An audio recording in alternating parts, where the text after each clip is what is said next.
High viewers, I think 2 days back అనుకుంటా ఈ north India నుంచి నకిలీ మందులు వస్తూ ఉన్నాయి. పార్సిల్ కొరియర్ లైక్ ఇవన్నీ చేస్తున్నారు. అందులో బ్రాండెడ్ ఉన్నటువంటి కొన్ని కంపెనీల తాలూకు ట్యాబ్లెట్స్ని పెడుతున్నారు అనుకున్నాం కదా.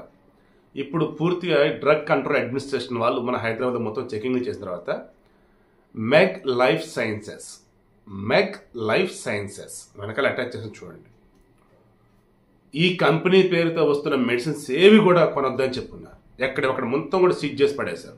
33 లక్షల వర్త తాలూకు మందుల్ని సీజ్ చేశారు. ఏంద్రా విషయం అంటే ఆ మందుల్లో వాడుతున్నది చాక్ పీస్ పౌడర్ అండ్ గంజి పౌడర్, అంటే స్టార్చ్ అంటారు, ఐ థింక్ సో, అదే అనుకుంటా. అవి వాడి మందులు తయారు చేస్తున్నారు. ఇవేమో ఆ రోగానికి ఈ రోగానికి అయితే నిజం వాడేస్తా ఉన్నారు. దాంతో తగ్గకపోగా లేనిపోయిన side effect. So మెగ్ life sciences అనే కంపెనీ ఉత్పత్తి చేసిన ఏ మందులను కూడా మీరు కొనకండి. ఆల్రెడీ డ్రగ్ కంట్రోల్ అడ్మినిస్ట్రేషన్ వాళ్ళు సీజ్ చేశారు. బయట ఎక్కడన్నా ఉంటే వాటిని కూడా తీసి అవతల పడేయని కూడా క్లియర్గా చెప్పున్నారు. సో మీకు కొన్న తర్వాత ఆ మందులు తయారు చేసిన కంపెనీ ఏంటో చూడండి.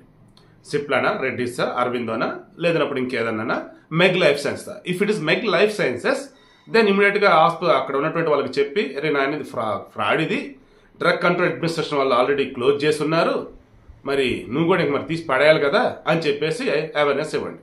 మీరు ఒకవేళ ఆల్రెడీ కొని తెచ్చుకున్నట్టయితే ఇంక గొడవలు ఏమవుద్దు, పోతే 200, 300, 400, 500 అవి తీసి చెత్తబొట్లు అయితే వేసాడు. మీరైతే జాగ్రత్త. మెగ్ లైఫ్ సైన్సెస్ తాలూకు ఆ కంపెనీ తాలూకు ఏ ఒక్క మందులు కూడా మీరు వాడకండి. వాళ్ళు ఆ మందులు తయారీ అంతా కూడా అయితే గంజి పౌడరు లేదంటే చాక్ పీస్ పౌడర్తోనే చేశారు.